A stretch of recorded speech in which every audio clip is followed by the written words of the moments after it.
Sable isn't an action-packed adventure, it's even better. Sable, you can sit and enjoy the view. No, not just stand there until an idle animation has your character pop a squat. You can press a button to make the red-cloaked main character sit down cross-legged. This little flourish isn't key to completing the game. You don't need it for quests or to solve puzzles, but it captures the ethos of the game perfectly. Sable's world is gorgeous and vast, and part of the joy of playing is simply taking a moment to sit and take it all in. Sable is the debut game from Shedworks, a two-person team based out of the UK, consisting of Daniel Feinberg and Gregorios Kithriotis. It's a sweeping, third-person open-world adventure set in a vast desert landscape where you play as a masked girl named Sable. Throughout the game, you'll explore its world by climbing and gliding Breath of the Wild style, as well as humming around on your hoverbike. Sable isn't your typical action-packed adventure, though. It's a game whose beauty comes from the joys of slowing down and appreciating the current moment of life. The game starts off by sending Sable on her rite of passage called the gliding. In this ritual, Sable gets a stone imbued with a power that allows her to glide through the sky in an orange-red bubble.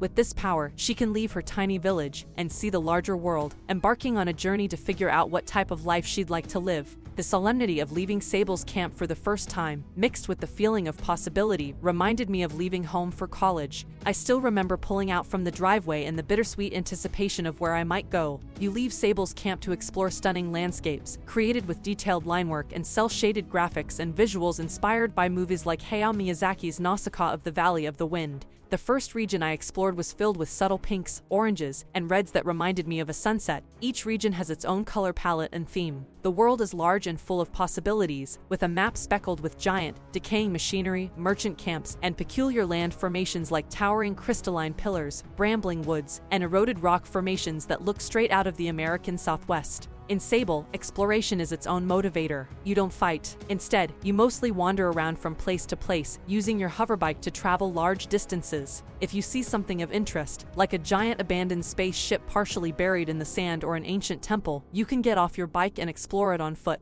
The majority of exploration happens by climbing cliff faces and other architectural oddities, as well jumping off from high points and gliding in your glowing bubble from place to place, all the while your journey is accompanied by a soundtrack of cerebral ambient music composed by Japanese Breakfast. Adventuring on foot is a joy. You get to express a certain kind of creativity with the climbs, almost as if getting to the top is its own puzzle. The climbing is short and punctuated, with a lot of step-like sections. While you can upgrade Sable's stamina bar, most climbs can be done with the standard amount of energy. Oftentimes, I would scout a specific monument or cliff with my hoverbike, and then plan a tentative route to make my way up there and try my best to reach the top. Sable's limited stamina made the world even more compelling for me. In a similar game, The Legend of Zelda: Breath of the Wild, some of the magic is lost in the late game when you power up beyond belief and can climb nearly anywhere. You reach a point where Link is so strong you don't need to strategize, whereas in Sable strategizing remains a core part of the gameplay. And while there are a few bugs, they weren't a huge impediment to my enjoyment. The game's beautiful linework style can make cliff corners hard to see, which led me to fall needlessly at times. There were also times where the game glitched and didn't let me go from gliding to climbing, so I would hit a cliff face and just fall. Sable's exploration elements are all beautifully tied into Sable's coming-of-age journey. At each town, you can visit a mystical mask crafter. There are cartographer's masks or a merchant's, for example, each representative of different jobs or identities in the larger world.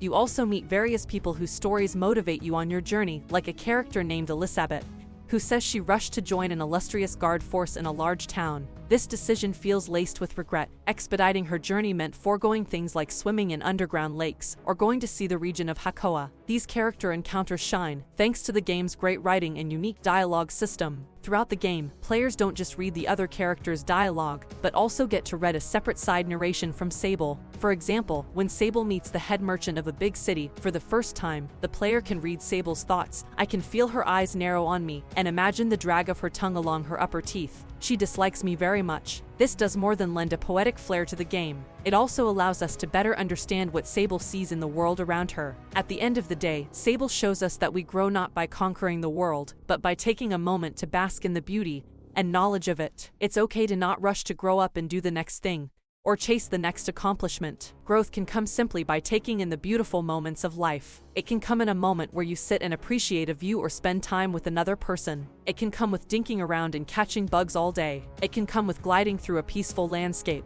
The game reminded me that perfection isn't a prerequisite for a work of art to be meaningful, or for a young person to be valued and supported. Sable, bugs and all, is the perfect example of that. So that's all about Sable. Thank you for watching. See you in the next one.